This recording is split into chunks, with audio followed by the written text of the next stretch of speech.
What replaces money after collapse? A 2-hour journey through history's alternatives to currency. There is a moment in the life of every civilization when people wake up to find that the money they trusted yesterday has lost its meaning. The coins still exist. The paper notes still circulate. But something fundamental has broken. The collective agreement that gave those objects value has fractured. And in that quiet fracturing, something ancient stirs. Something older than coins, older than banks, older than kingdoms. The human need to exchange, to trust, to survive. This need does not wait for monetary systems to repair themselves. It adapts. It finds new forms. It remembers old ways.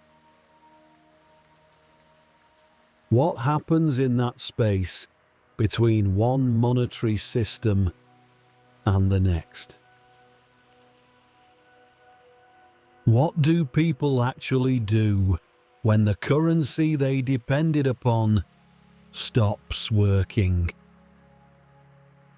These questions are not hypothetical. They have been answered again and again, across centuries and continents, by ordinary people facing extraordinary circumstances. The answers tell us something profound about human nature, about community, about survival, and about the strange relationship we have with this invention we call money. This is not a story about the future. It is not a prediction or a warning. It is simply an examination of what has already happened, many times, in many places. It is the story of what people have done when their monetary systems failed them, and what replaced money in those moments of transition. It is a story drawn from history, economics, and the quiet patterns of human adaptation. I am your host, Francis, and over the next 2 hours, we will explore these patterns together. We will look at how communities have organized exchange without functioning currency. We will examine the resources that have served as money when official money failed. We will consider the role of trust, memory, and social bonds in systems that appear to have no system at all. We will move slowly through this material, allowing time for reflection, for the ideas to settle and connect. Settle into a comfortable position. This journey requires no urgency. The patterns we will explore unfolded over years and decades, and we will examine them with the patience they deserve. Let us begin. Chapter 1. When money stops working. To understand what replaces money, we must first understand what it means for money to stop working. This is not always dramatic. Sometimes monetary systems fail slowly, through erosion of trust, so gradual that each day seems normal, even as the foundation crumbles. Other times, the failure is sudden, brought on by war, political upheaval, or economic shock. But whether slow or fast, the pattern is similar. Money loses its essential characteristic: the collective belief that it holds value and will be accepted by others. Consider what money actually does in a functioning system. It serves as a medium of exchange, allowing strangers to trade with minimal trust. It provides a unit of account, letting us measure and compare value across different goods and services. It stores value across time, allowing us to save today's labor for tomorrow's needs. When money works well, these functions operate invisibly. We take them for granted. We assume that the dollar or euro or yen we hold today will be accepted tomorrow, will purchase roughly what it purchases today, will be recognized by strangers as having value. When money stops working, one or more of these functions breaks down. Perhaps inflation accelerates to the point where money no longer stores value reliably. You might earn wages in the morning that lose half their purchasing power by evening. Perhaps the monetary authority loses legitimacy, and people begin to question whether the currency will be accepted in the future. Perhaps the system simply becomes too unstable, with wild fluctuations that make planning impossible. History provides numerous examples of such breakdowns. Weimar Germany, in the early 1920s, experienced hyperinflation so severe that money became nearly worthless within months. People needed wheelbarrows of currency to buy bread. Workers demanded to be paid twice daily so they could spend their wages before they depreciated further. The paper marks still circulated, technically, but they had ceased to function as effective money. Zimbabwe in the early 2000s experienced similar dysfunction. Official inflation rates became meaningless as prices doubled every few days. The government printed currency in ever larger denominations, eventually issuing $100 trillion notes. Yet these notes could barely purchase basic goods. The Zimbabwe dollar had failed as money, even though it remained the official currency. Argentina has experienced multiple currency crises over the past century, each one eroding trust in the monetary system. Venezuela more recently has seen its currency lose almost all purchasing power.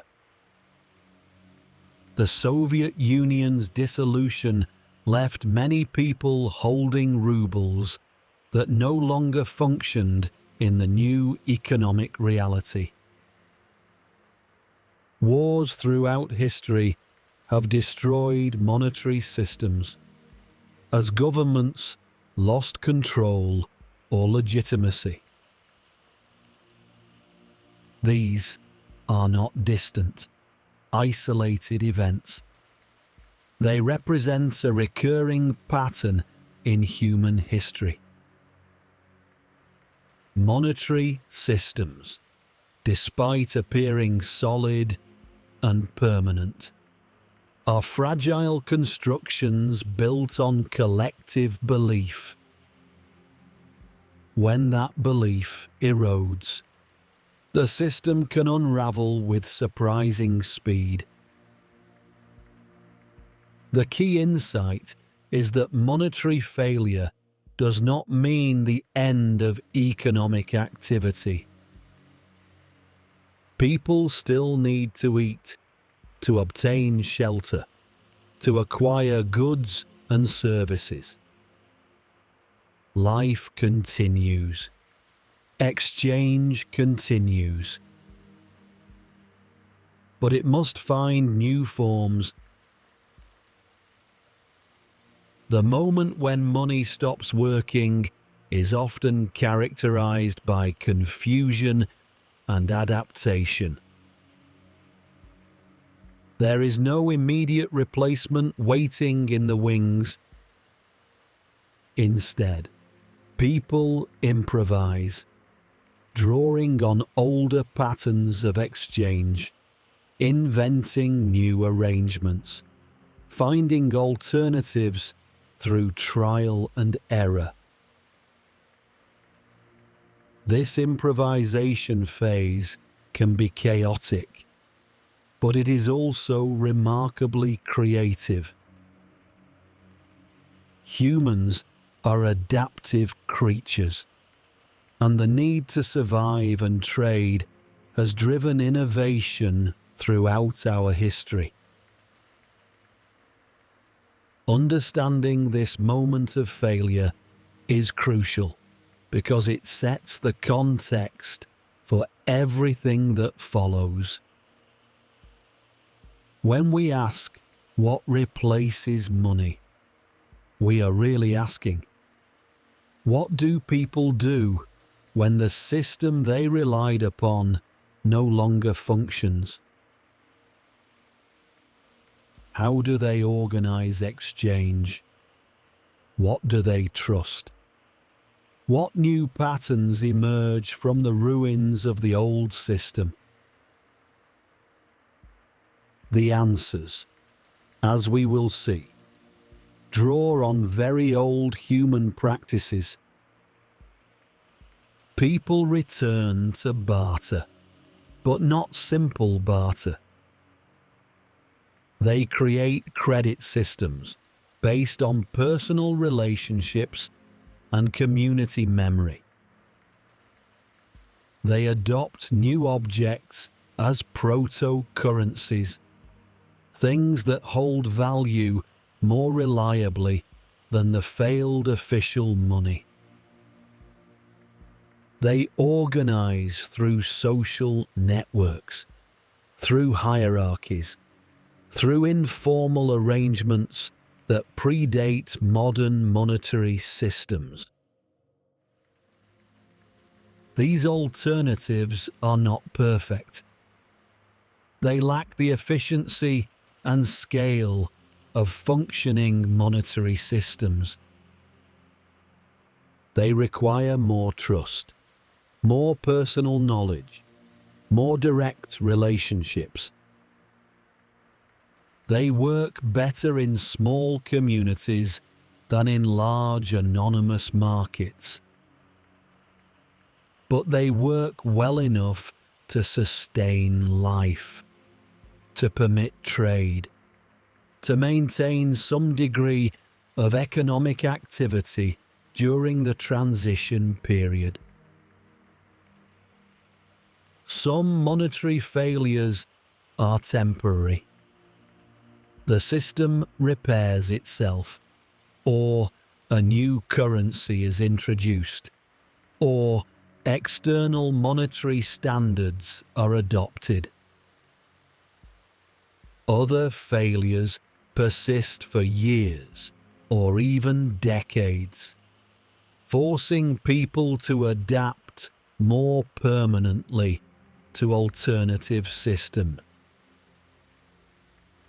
In either case, the period of transition reveals fundamental truths about human economic behavior, truths that are normally hidden beneath the smooth functioning of monetary systems. As we move forward through this exploration, keep in mind that we are not discussing hypothetical scenarios. Every pattern we examine has occurred multiple times in recorded history. Every adaptation we describe has been tested by real people facing real circumstances. This is not speculation about what might happen, but observation of what has happened, distilled into patterns that repeat across different times and places. Breathe slowly. Let these ideas settle. We are just beginning our journey through these patterns. The story deepens as we proceed. Chapter 2. Trust before currency. Before we examine what replaces money, we must understand what came before money. This might seem like a detour, but it is essential. The alternatives that emerge when monetary systems fail are not new inventions. They are, in many ways, returns to older patterns, systems that existed before coins and paper currency dominated exchange. Human beings have been trading and exchanging for tens of thousands of years. Archaeological evidence shows that even prehistoric communities engaged in trade over remarkable distances. Tools made from stone found hundreds of miles from their source. Shells from coastal regions discovered far inland. These exchanges occurred long before anything we would recognize as money existed. How did these early exchanges work? The conventional story suggests simple barter. I give you fish, you give me grain, and we both go our separate ways. But anthropological research reveals a more complex reality. Pure barter, where goods are exchanged directly and immediately, appears to have been relatively rare within communities. Instead, most exchanges occurred through systems of credit, obligation, and deferred reciprocity. Imagine a small community, perhaps a few dozen or a few hundred people, where everyone knows everyone else. If you need something from your neighbour, you might simply take it, with the understanding that you owe them something in return. This debt might be repaid immediately, or it might be remembered and settled later, when circumstances allow. The community collectively tracks these obligations through memory and social expectation. This system works because of trust and repetition. You trust that your neighbour will remember your debt and that you will eventually have the opportunity to repay it. Your neighbour trusts that you will indeed repay, because failing to do so would damage your reputation and social standing within the community.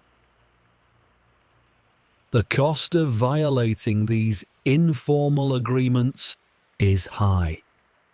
Social exclusion, loss of trust, inability to obtain help in the future. Anthropologists studying traditional societies have found these credit systems operating in remarkably sophisticated ways. Some communities kept elaborate mental accounts of who owed what to whom.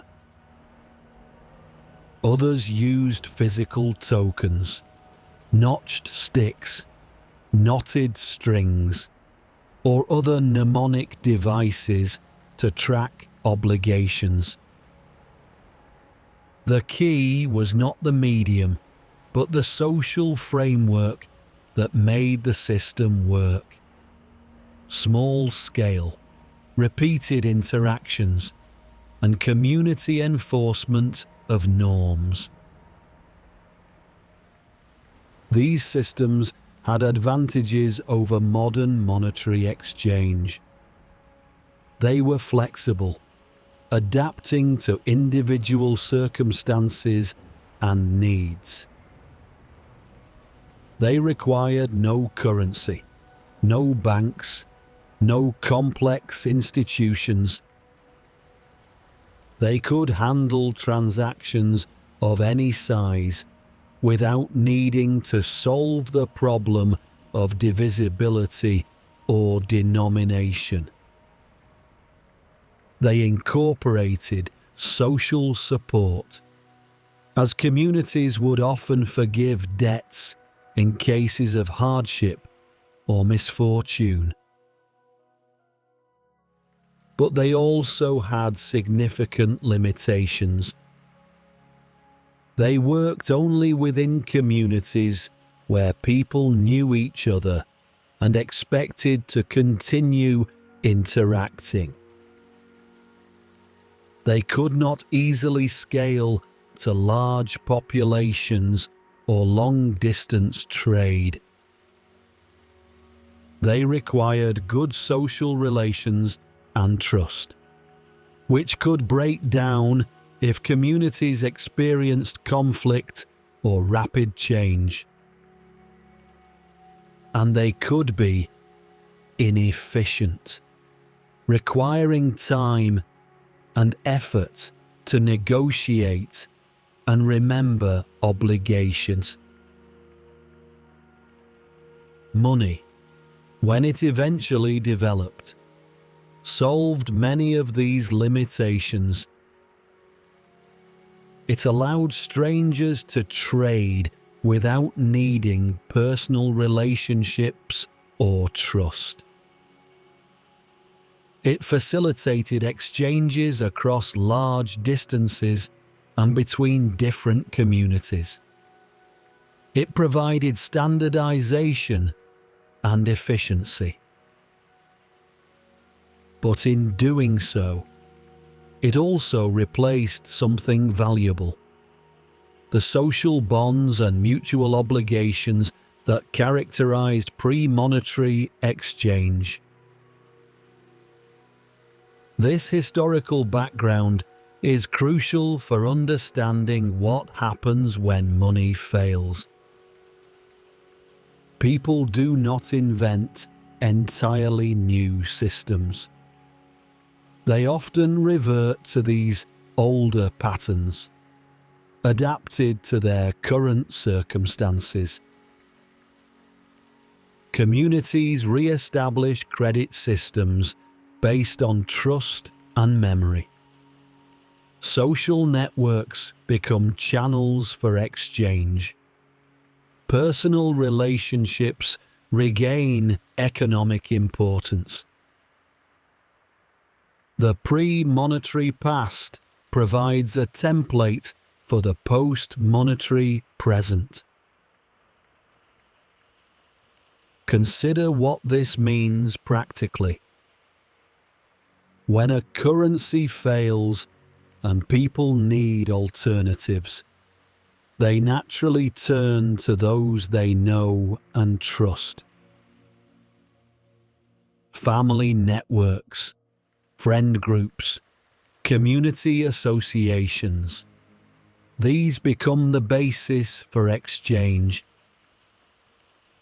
Credit is extended based on personal knowledge rather than financial institutions. Reciprocity operates on social rather than contractual terms. This return to trust-based systems is not idealistic or utopian. It is simply practical adaptation to circumstances. When formal institutions fail, informal networks become essential. When official systems lose legitimacy, personal relationships provide alternative foundations for economic activity. This pattern has repeated throughout history, in societies both simple and complex. The Soviet Union's collapse provides a modern example. As the ruble lost value and state distribution systems broke down, people increasingly relied on personal networks for access to goods. Connections, favors owed, reciprocal relationships. These became more valuable than money. Communities organized informal distribution systems through social bonds. What emerged was not chaos, but a different kind of order, one based on older patterns of reciprocity and trust. Argentina's various economic crises have seen similar patterns. When currency became unstable, communities organized barter networks and local credit systems.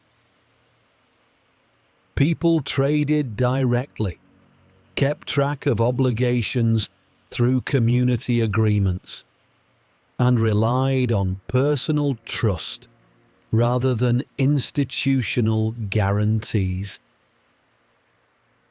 These systems were not perfect, but they sustained economic activity when official channels failed. The point is not that pre-monetary systems are superior to monetary systems. They are not. Money exists for good reasons, and its efficiency and scalability are genuine advantages. But when monetary systems fail, these older patterns provide fallback options. They represent human economic behavior stripped of monetary mediation, revealing the social foundations that underlie all exchange. As you rest with these ideas, notice the pattern emerging.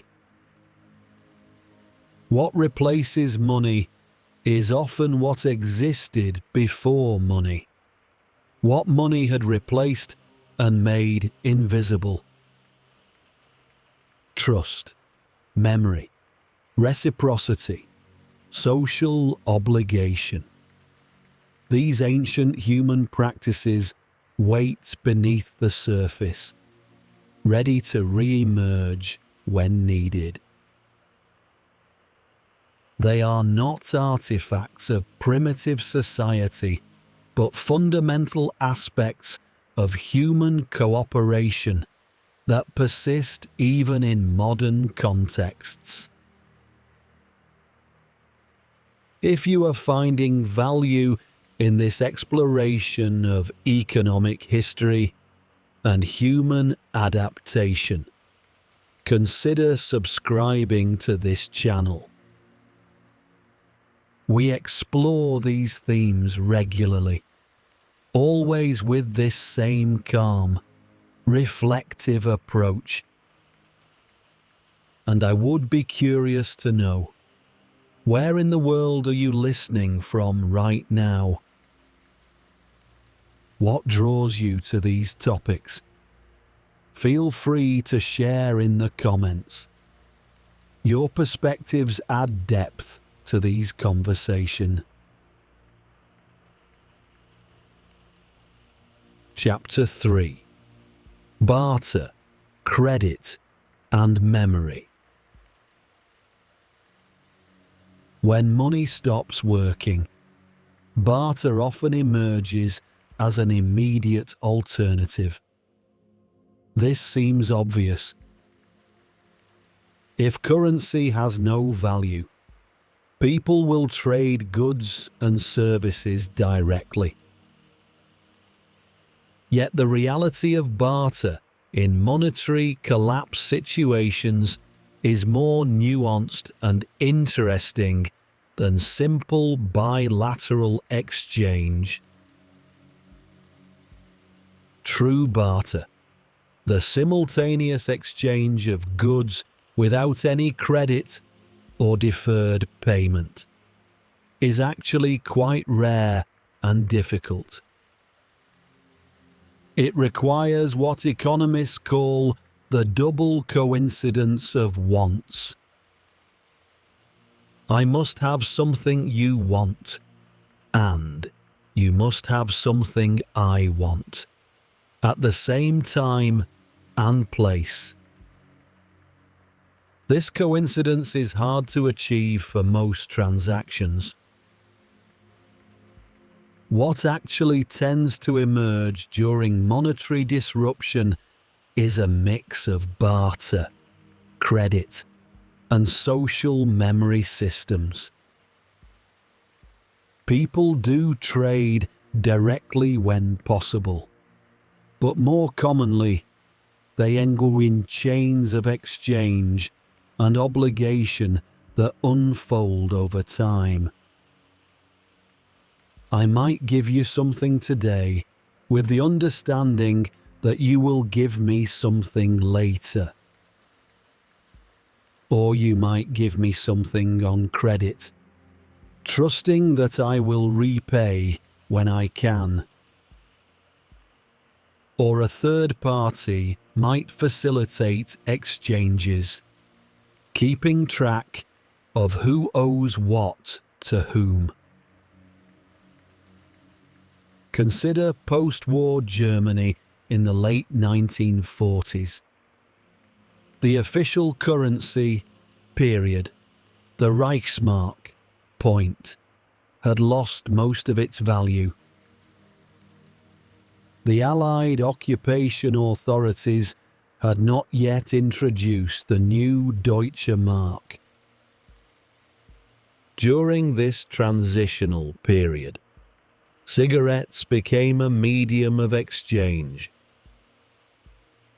American cigarettes in particular were accepted for all sorts of transactions.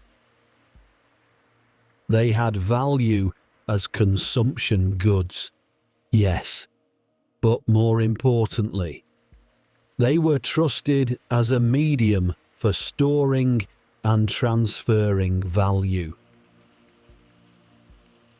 But cigarette-based exchange was not pure barter. Complex credit arrangements developed around cigarettes as a quasi-currency. People would accept promises of future cigarette payment. Networks of exchange emerged where goods moved through multiple hands before cigarettes changed possession. What appeared on the surface as simple barter was actually a sophisticated system of credit and deferred payment, using cigarettes as the unit of account. Russia, in the early 1990s, provides another example. As the Soviet system dissolved and the ruble became unstable, enterprises often paid workers in goods rather than money. Factories might pay in their own products, or in whatever they had available.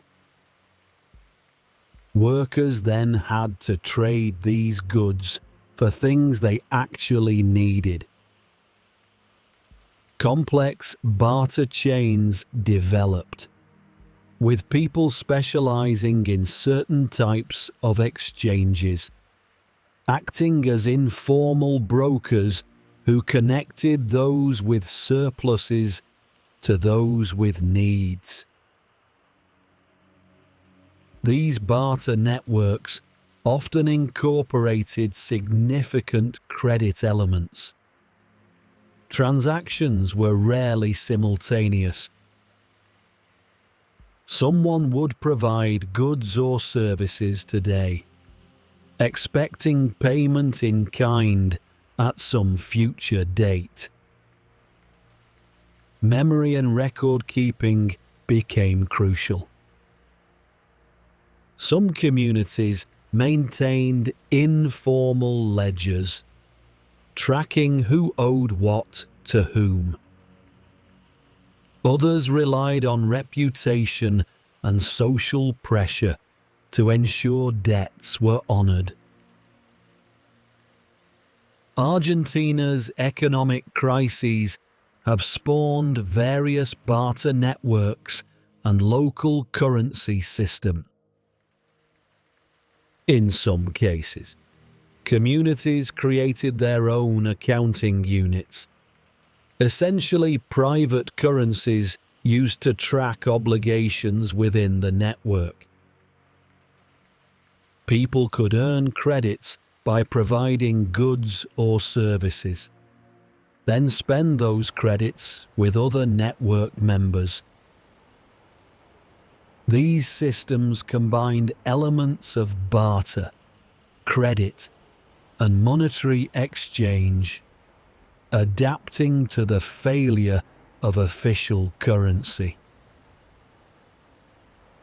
The role of memory in these systems cannot be overstated.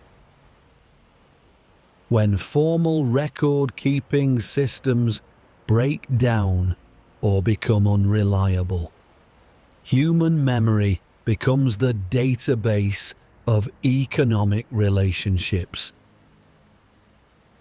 Communities remember who is trustworthy, who has debts outstanding, who has provided valuable services in the past.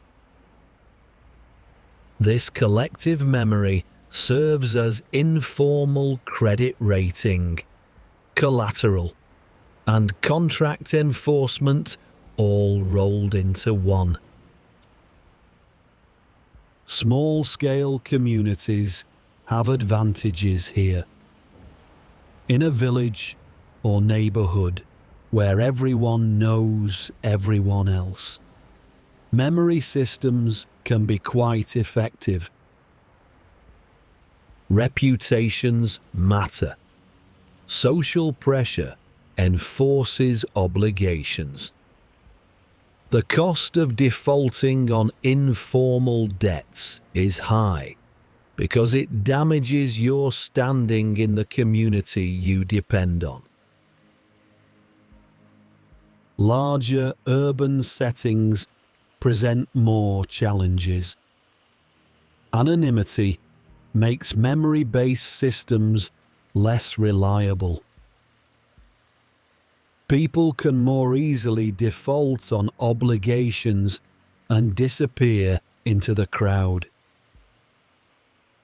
This is one reason why monetary systems developed in the first place.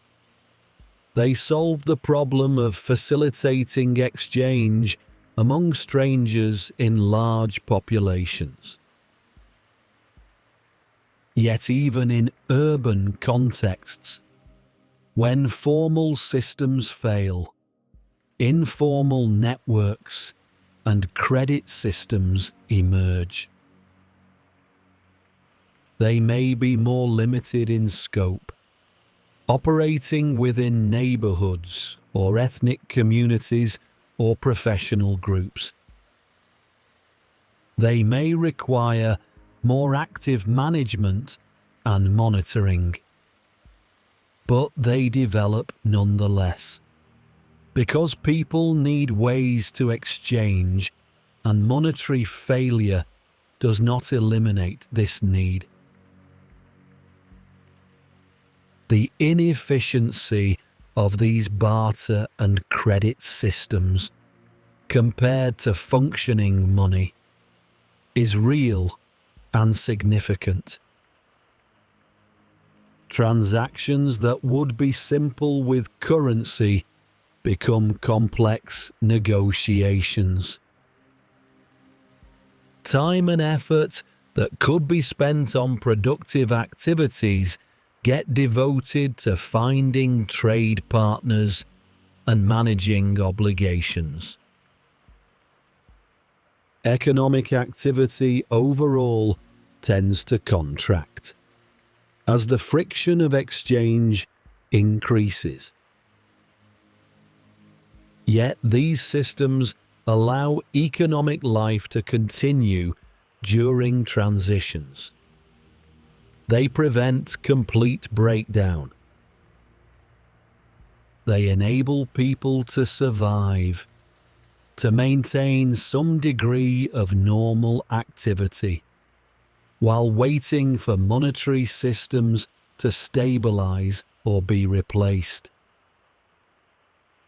They demonstrate human ingenuity and adaptability, the capacity to find solutions even in difficult circumstances. Understanding these barter and credit patterns helps us see that monetary collapse does not mean the end of economic organization. It means a shift to less efficient but still functional alternatives. It means returning to older patterns of personal exchange and social obligation. It means that human beings, with their remarkable capacity for cooperation, find ways to trade and survive even when the formal systems they have built cease to function properly. Rest here for a moment. Breathe slowly. We are halfway through our journey. The patterns we have established, trust, memory, social bonds, will continue to appear as we explore other aspects of what replaces money when monetary systems fail. Chapter 4. Power, Authority, and Substitutes. When monetary systems fail, the question of who controls access to resources becomes more visible and immediate. In functioning monetary systems, power relationships are mediated through economic mechanisms. Those with money have access to goods and services. Markets allocate resources according to price signals. The underlying power structures are present, but somewhat obscured by the technical operation of the system. When money stops working, these power relationships become more direct and explicit. Authority figures, whether government officials, military commanders, community leaders, or informal strongmen, often step into the vacuum left by monetary failure. They may control distribution of essential goods. They may establish new forms of scrip or tokens. They may organize rationing systems. In various ways, power relationships that existed in the background move to the foreground. Consider how wartime rationing systems function.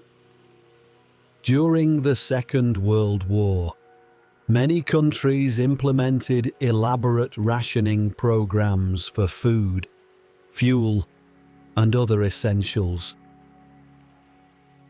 Official currency still existed and circulated, but it was not sufficient to access rationed goods. You also needed ration coupons, issued by authorities based on various criteria. These coupons functioned as a secondary currency, and in some ways were more valuable than money itself. The Soviet system, during much of its existence, operated on a similar principle. The ruble was the official currency, but access to many goods depended on other factors. Connections to officials, party membership, position in the hierarchy. These determined what you could obtain regardless of how much money you held. Special stores existed for the privileged, with goods unavailable to ordinary citizens. The system was explicitly one where power and position trumped monetary wealth. During monetary collapse, similar dynamics often emerge more spontaneously. Those who control physical resources, food supplies, fuel, essential goods, gain power that exceeds any monetary wealth. A shopkeeper with inventory, a farmer with grain, a person with access to foreign currency. These individuals become gatekeepers of exchange. They can set terms, demand favors, accumulate obligations. Military forces and police, when they remain organized during monetary disruptions, often play significant roles in the alternative systems that emerge. They may confiscate goods, establish control over distribution, create their own internal exchange systems. Their access to force gives them advantages in a situation where formal legal and economic institutions are weakened.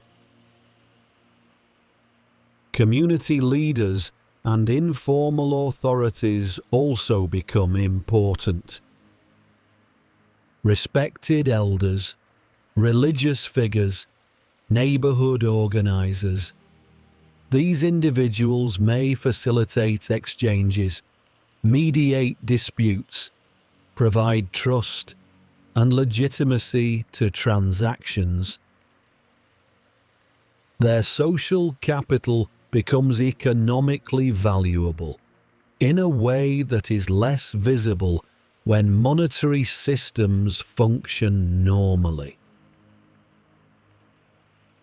Another common pattern involves the emergence of substitute currencies. When official money fails, people often adopt alternatives that seem more stable or trustworthy. Foreign currency is a frequent choice. During hyperinflation or monetary collapse, the whole US dollar often becomes an informal currency, accepted alongside or instead of local money. This dollarization can be spontaneous, arising from people's individual decisions about what to accept as payment. Other substitute currencies can be more surprising. In prisoner of war camps during the Second World War, cigarettes served as money. In some African countries during periods of monetary instability, mobile phone airtime minutes have functioned as currency, easily transferable and holding relatively stable value. Precious metals, particularly gold and silver, often re-emerge as mediums of exchange when paper currency fails. These substitute currencies are interesting because they reveal what makes something function as money. They must be relatively scarce, so they hold value. They must be divisible and portable, facilitating different sizes of transactions. They must be recognizable and difficult to counterfeit. And crucially, they must be trusted, believed by enough people to create a network effect where acceptance becomes self-reinforcing. Governments and authorities sometimes try to introduce new currencies or monetary reforms to address the failure of existing systems.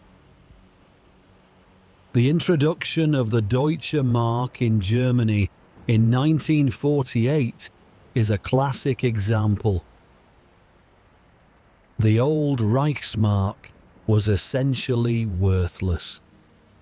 The new currency, point, backed by Allied authorities and introduced with careful management, successfully re-established monetary stability. People accepted it because they trusted the institutions behind it, and because enough others were also accepting it. But currency reforms can also fail if the underlying conditions are not right. Simply printing new money does not solve monetary problems if the issues that caused the original failure persist.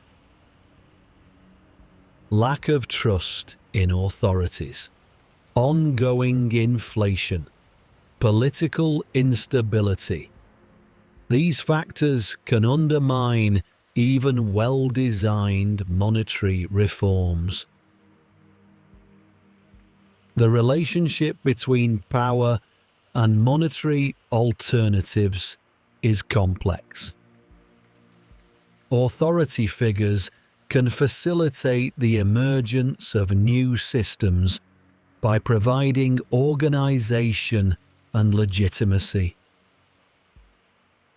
They can also exploit these situations for personal gain, extracting rents and creating inequities.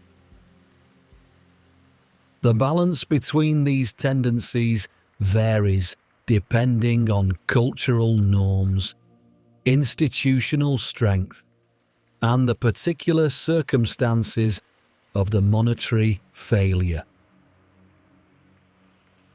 What becomes clear is that monetary systems do not exist in isolation from power structures.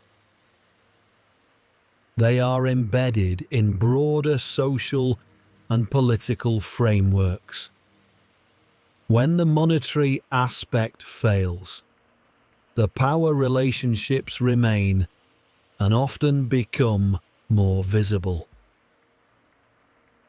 Understanding what replaces money requires understanding these power dynamics, recognizing that economic exchange is always shaped by questions of authority, control, and social position.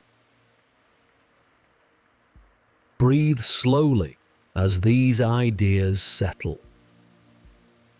We are exploring not just technical questions about what people use instead of currency, but deeper questions about how human societies organize themselves, how power operates, how authority and trust interact to create the frameworks within which exchange occurs.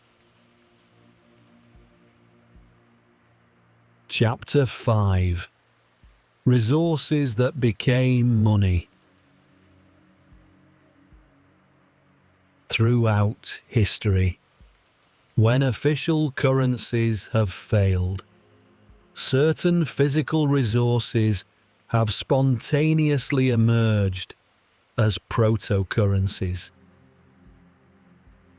These are objects that people collectively decide hold value and can serve as mediums of exchange.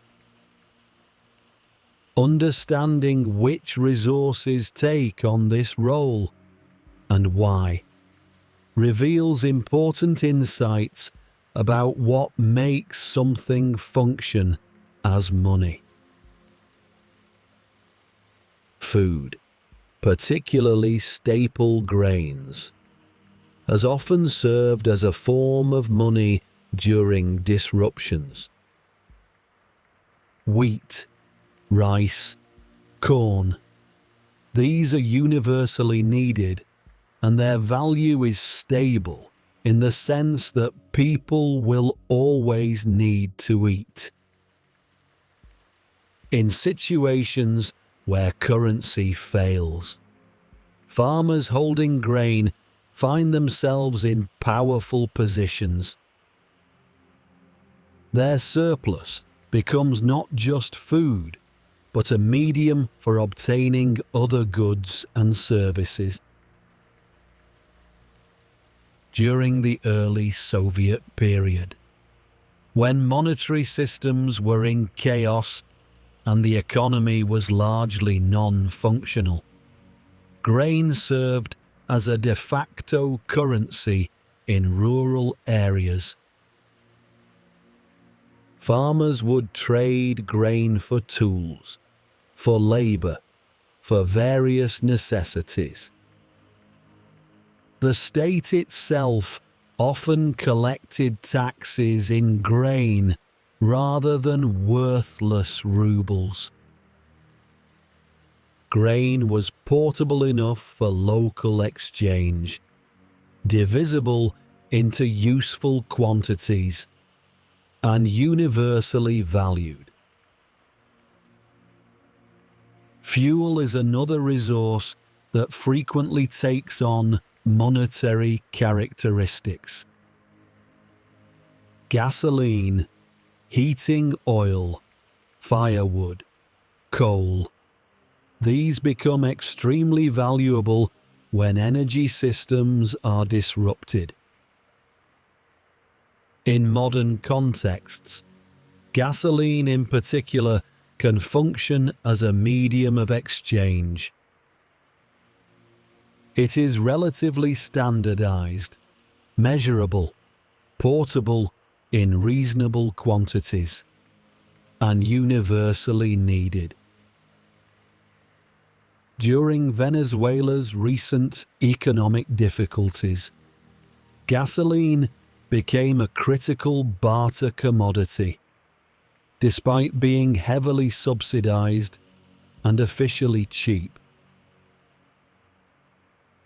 Alcohol, particularly spirits that store well, has a long history as quasi-currency. Vodka in Russia, whiskey in various contexts. These shelf-stable alcoholic beverages have value as consumption goods, but also serve well as stores of value and mediums of exchange. They are divisible by bottle or by drink. They are recognizable and hard to counterfeit, and they maintain value over time if properly stored. Tobacco products, especially cigarettes, have already been mentioned but deserve deeper consideration. Cigarettes became the primary medium of exchange in prisoner-of-war camps precisely because they had several money-like properties. They came in standardized units. They were portable and divisible. They had both use value for smokers and exchange value for everyone. They were scarce, but not too scarce. Even non-smokers would accept cigarettes because they knew cigarettes were widely accepted by others. Precious metals naturally re-emerge during monetary crises. Gold and silver have functioned as money for thousands of years, and this deep history means people instinctively recognize them as valuable. Small gold coins or jewelry can serve for significant transactions. Silver coins or small pieces can handle medium-sized exchanges.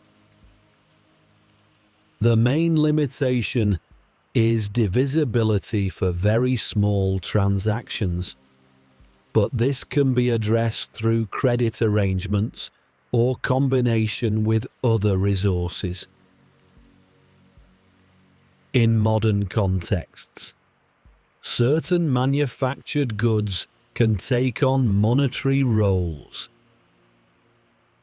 Batteries, soap, medicines, canned goods, ammunition, tools.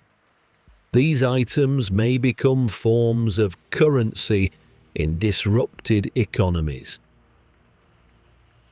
They have use value, yes, but they also become accepted as mediums of exchange precisely because others will accept them.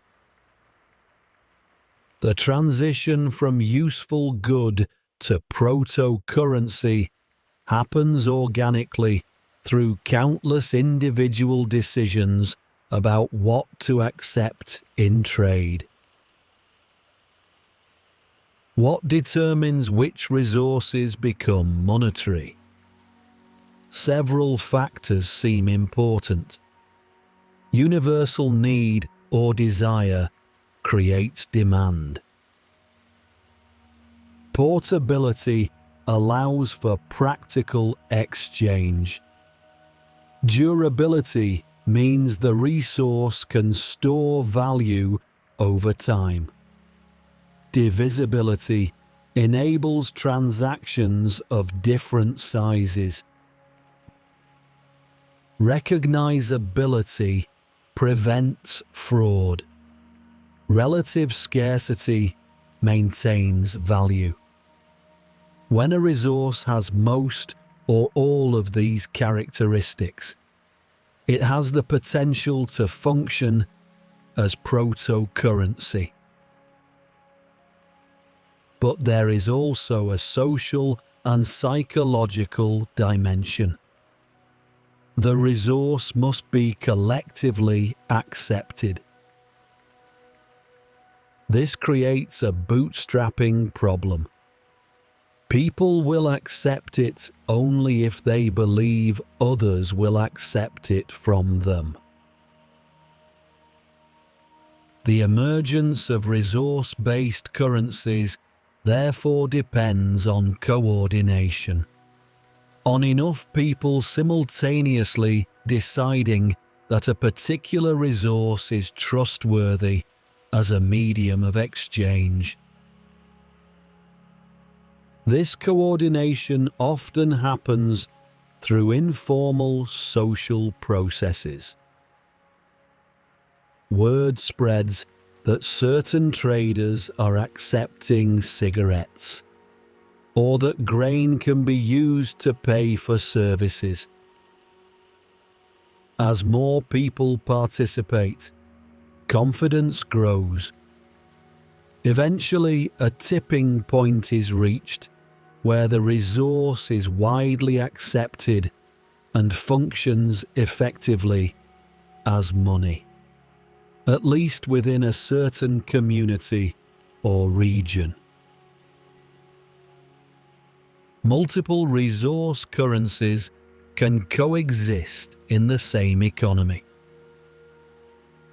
Cigarettes might be used for small transactions, alcohol for medium ones, gold for large ones. Different regions might favor different resources based on local availability and cultural preferences. This multiplicity is inefficient compared to a single unified currency, but it works adequately for sustaining basic exchange. The use of resources as money is typically temporary. Once monetary stability returns, or once a new functioning currency is established, resource-based exchange tends to decline, people prefer the efficiency and convenience of proper money.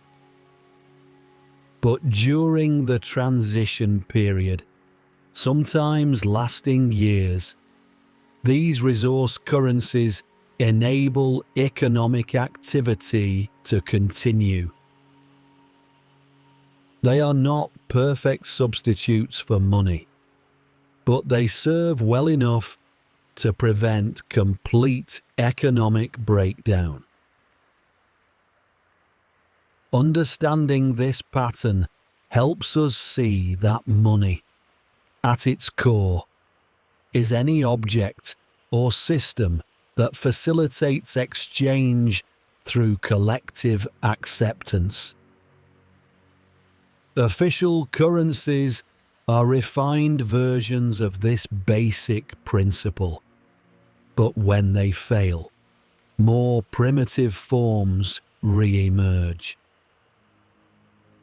Resources that people need and trust become the new mediums of exchange. The principle remains constant even as the specific forms change. Let these observations rest in your mind. We have examined several facets of what replaces money: trust and social bonds, barter and credit systems, power relationships, resource-based currencies. 2 more chapters remain in our exploration, examining community organization and synthesizing the lessons history teaches.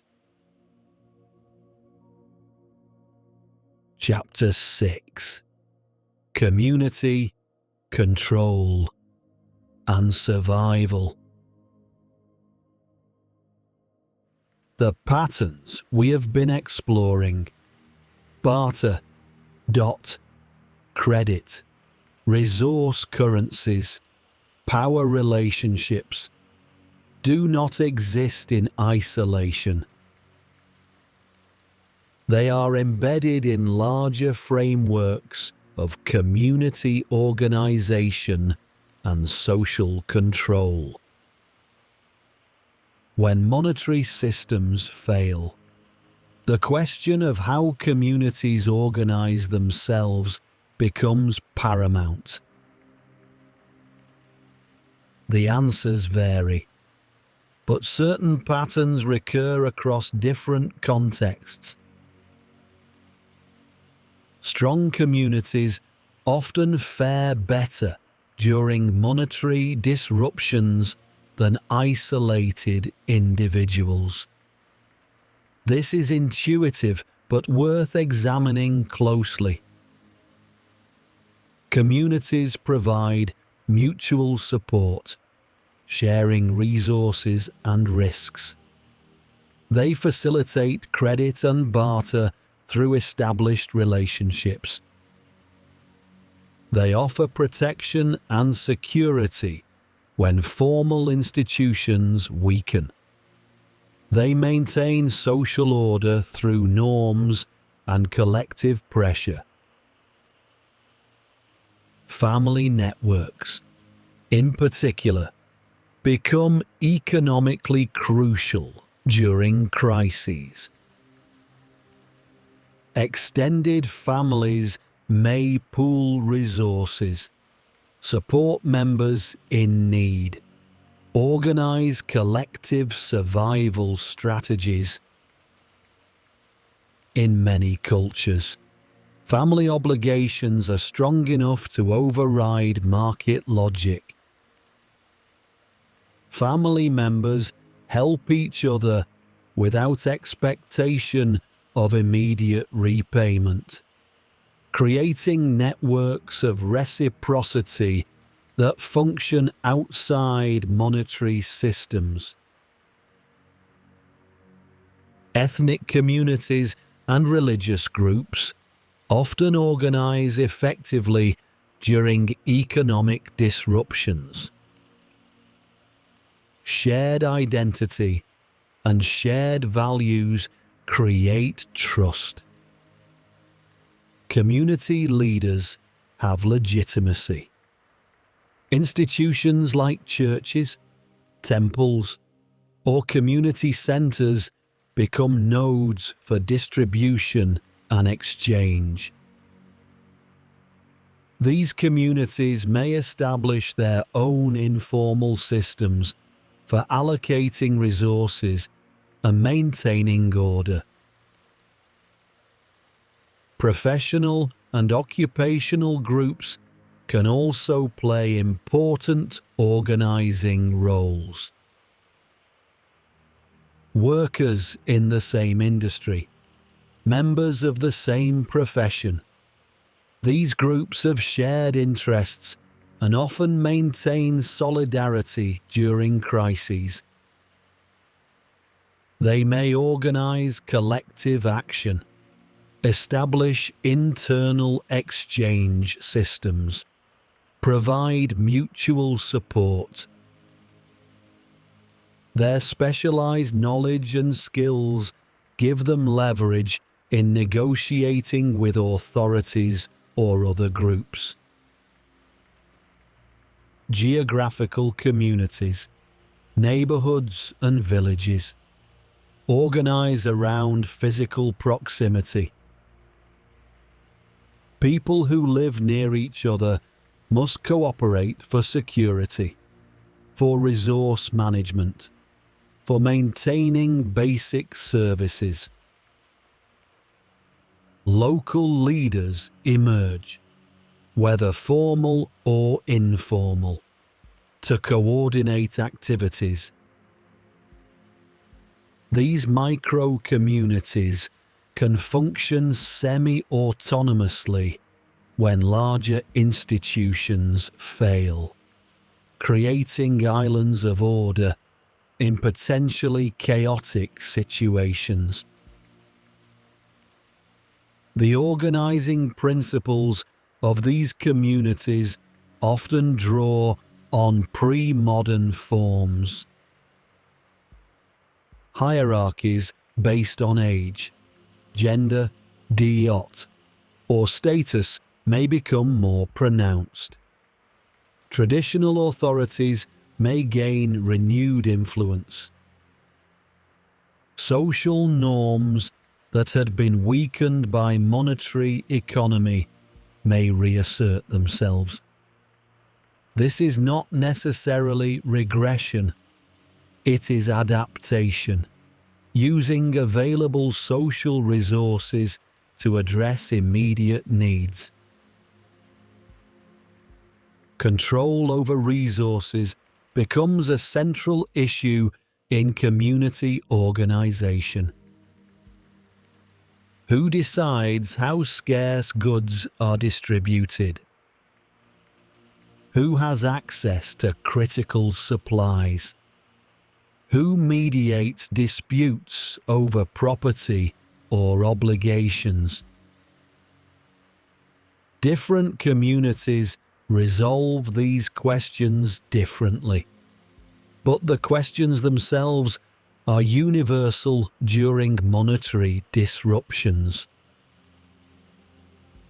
Some communities adopt relatively egalitarian approaches, sharing resources according to need and organizing decision-making collectively. This works best in small, tight-knit groups with strong social cohesion. Larger or more diverse communities often develop more hierarchical structures, with clear leadership and authority systems for managing resources and resolving conflicts. Security becomes another crucial consideration. When formal law enforcement weakens, communities must provide their own security. This might mean organizing watches, establishing boundaries, developing protocols for dealing with outsiders.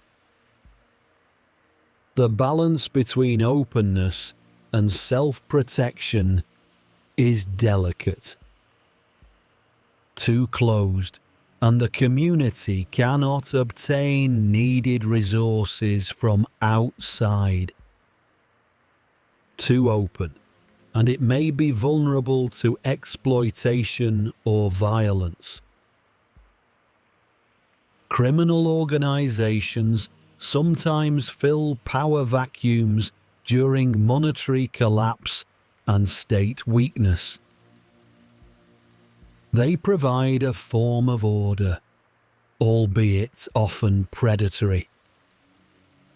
They may control black markets, offer protection for a price, mediate disputes, even provide some public goods. Their authority is based on force and fear rather than legitimacy. But in the absence of effective state authority, they can become the de facto government in some areas. Cooperation between communities is also important. Trade networks between different groups, whether geographical communities or identity-based ones, allow for specialization and efficiency. These inter-community relationships require more formal arrangements and more explicit trust building than internal community relationships. The establishment of trade protocols, safe conduct agreements, and dispute resolution mechanisms becomes necessary. Information flow within and between communities affects how well they function. Knowing what resources are available, what others need, what exchange rates or barter terms are prevailing. This information is valuable. Communities that maintain good communication internally and externally have advantages. Rumor and misinformation, conversely, can create problems, sparking conflicts or causing poor decisions.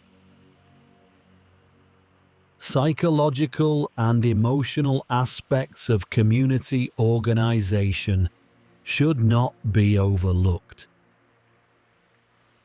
Monetary crises are stressful and frightening.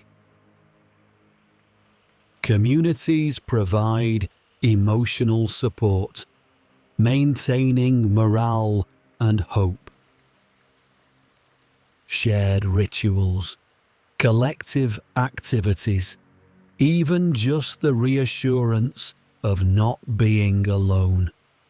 These help people cope with difficult circumstances.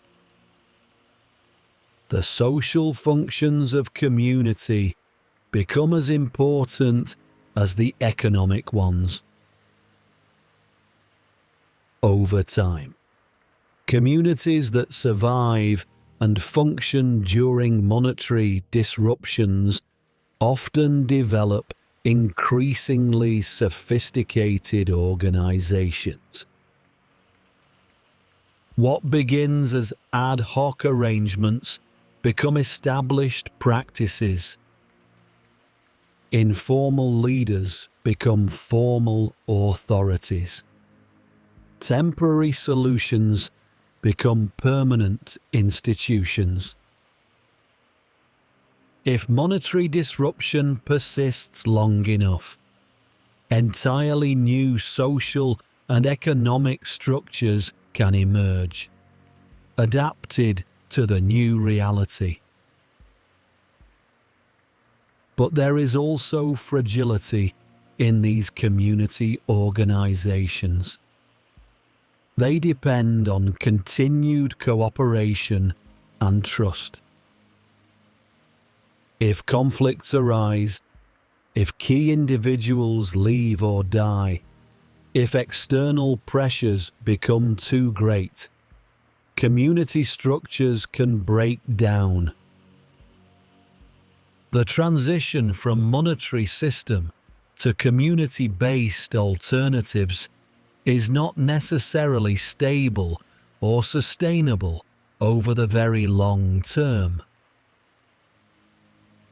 What emerges from examining these community patterns is that human beings are remarkably adaptive in organizing themselves economically and socially.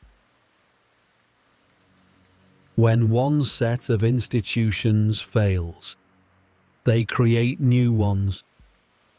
When formal systems break down, informal networks take their place. When money stops working, communities find other ways to facilitate exchange, allocate resources, and maintain order.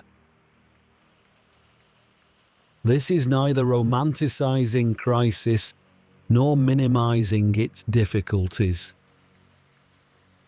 Monetary collapse causes real hardship and suffering. But understanding how communities respond, how they organize to survive and maintain some degree of normal life, reveals the resilience and creativity of human social organization. It shows that economic life, at its foundation, is social life. Relationships and cooperation that can persist even when the technical systems we build fail. Rest here. Breathe slowly. We are approaching the end of our journey. One final chapter remains, where we will synthesize these patterns and reflect on what history quietly teaches us about money, community, and human adaptation. Chapter 7. What history quietly teaches us. We have traveled through various historical examples and patterns, examining what emerges when monetary systems fail. Now, in this final chapter, let us step back and consider what these patterns reveal about the nature of money, about human society, about the relationship between formal systems and informal adaptation. First, we see that monetary systems are more fragile than they appear. They rest on collective belief, on trust that can evaporate with surprising speed. The paper or digital entries that represent money have no intrinsic value. They work only as long as people believe they work. This fragility is not a flaw, but an inherent characteristic of money as a social technology. The efficiency and convenience of money comes with this underlying vulnerability. Second, we learn that human economic activity does not depend solely on money. People have organized exchange, cooperation, and resource allocation through many different systems across history. Money is one such system, highly refined and efficient, but not the only possible foundation for economic life. When money fails, people revert to older patterns or innovate new ones. Economic activity contracts and becomes less efficient, certainly, but it continues. Third, we observe that social relationships become economically visible when monetary mediation disappears. In normal times, money obscures the social nature of exchange. Transactions appear purely economic, impersonal, based on price and value. When money fails, the social foundations re-emerge. Trust, reciprocity, obligation, reputation. These become explicitly important. Exchange returns to being fundamentally social, as it always was beneath the monetary surface. Fourth, we notice that community organization becomes crucial during monetary disruption. Isolated individuals struggle. Organized groups cope better. Family networks, ethnic communities, religious groups, professional associations, geographical neighborhoods. These become primary units of economic organization. They provide the trust and coordination necessary for alternative exchange systems to function. Fifth, we see that certain physical resources tend to emerge as proto-currencies when official money fails. Food, fuel, precious metals, durable goods with universal value. These become mediums of exchange. Their selection is not random, but follows logical principles related to scarcity, durability, portability, divisibility, and recognizability. Understanding what makes something function as money helps us understand money itself. Sixth, we recognize that power relationships become more explicit when monetary systems fail. Authority figures, those who control resources, those with force or social influence. These actors gain importance in organizing economic life. The distribution of power shapes how alternatives to money develop. Who benefits? Who suffers? Economic systems are always embedded in power structures, but monetary failure makes this embedding more visible. Seventh, we understand that adaptation is possible but costly. Human beings find ways to survive and continue economic activity during monetary disruptions. But the alternatives are less efficient than functioning money. More time and effort go into organizing exchange. Transaction costs increase. Specialization and scale become harder to achieve. Living standards typically decline. The creativity and resilience of human adaptation should not blind us to the real costs involved. These observations are not predictions about the future. They do not tell us whether or when current monetary systems might fail, nor do they offer guidance about what individuals should do.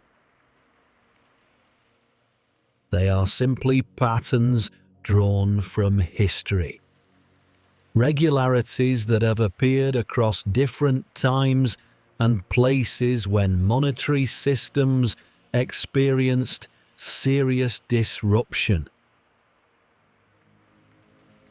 History also teaches us that monetary disruptions are usually temporary. New currencies eventually emerge. Stability returns. The informal alternatives that sustained economic life during the transition period fade back into the background. Money resumes its central role because, despite its fragility, it remains the most efficient system yet developed for organizing large-scale economic activity among strangers. But the alternatives remain available, latent beneath the surface.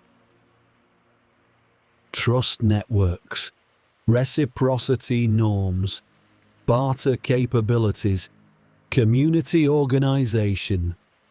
These do not disappear even in the most monetized modern economies. They persist in attenuated form, ready to re-emerge if needed. This redundancy, this layering of systems, provides resilience. It means that economic life has fallback options, alternative foundations that can support it when primary systems fail. The examination of what replaces money also reveals something about human nature. We are social creatures, capable of remarkable cooperation. We create elaborate systems and institutions. But when these fail, we fall back on more basic forms of social organization. We are neither purely individualistic market actors nor purely communal beings. We are both, switching between modes as circumstances require. Perhaps most importantly, this exploration reminds us that economic systems are human creations. They are not forces of nature, but artifacts of our collective choices and agreements. They can fail, and have failed repeatedly, throughout history. They can be reformed, replaced, or rebuilt. Understanding this gives us both humility about the permanence of current arrangements and confidence in human capacity to adapt when necessary. The patterns we have examined, trust systems, barter and credit, resource currencies, community organization, power dynamics. These are neither good nor bad in themselves. They simply are.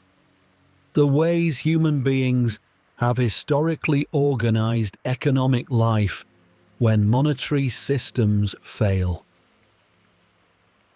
Each pattern has strengths and weaknesses. Each works better in some contexts than others.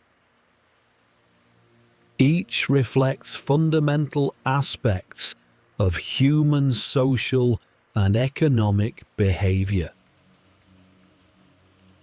As we conclude this long exploration, let me emphasize again that this has been an historical and analytical exercise, not a predictive one.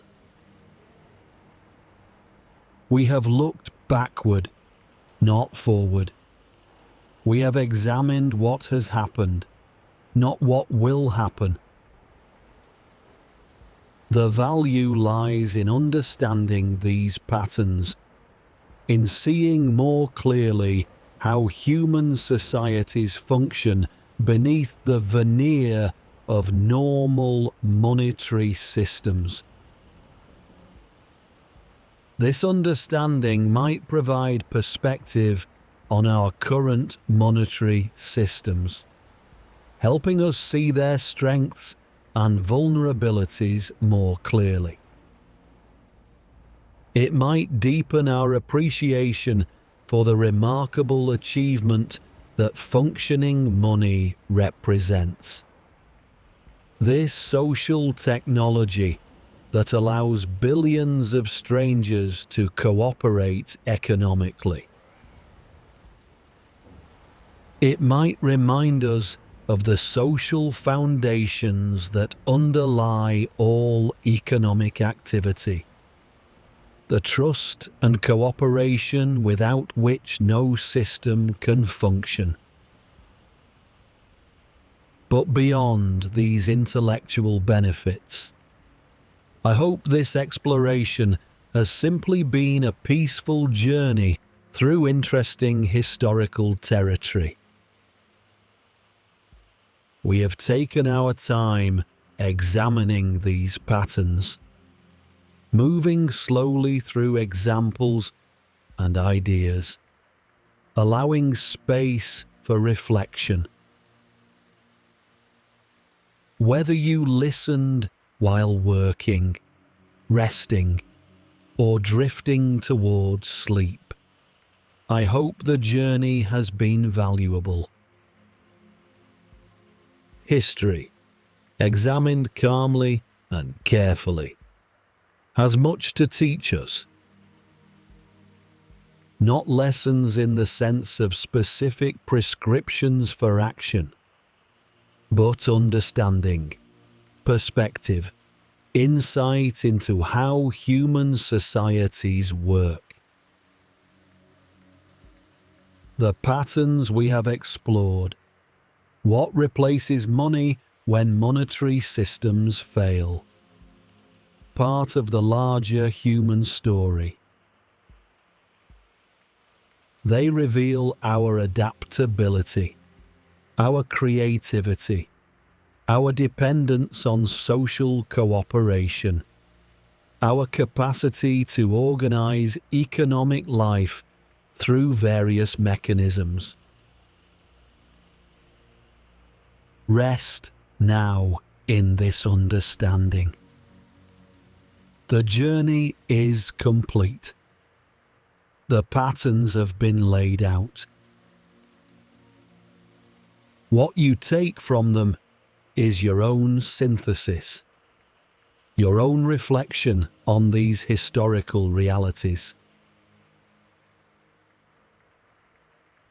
Thank you for staying with me through this long exploration.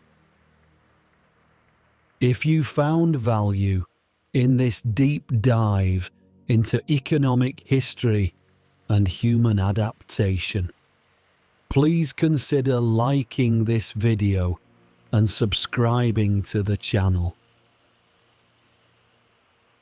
Your support allows us to continue creating this kind of calm, thoughtful content that examines history and economics without hype or urgency. We explore these themes regularly, always with the same reflective approach you have experienced today. I am grateful for your time and attention. Take care of yourself. And remember, the patterns of history do not dictate the future, but they do illuminate the present. Stay curious. Stay thoughtful. And as always, stay peaceful. Until we meet again.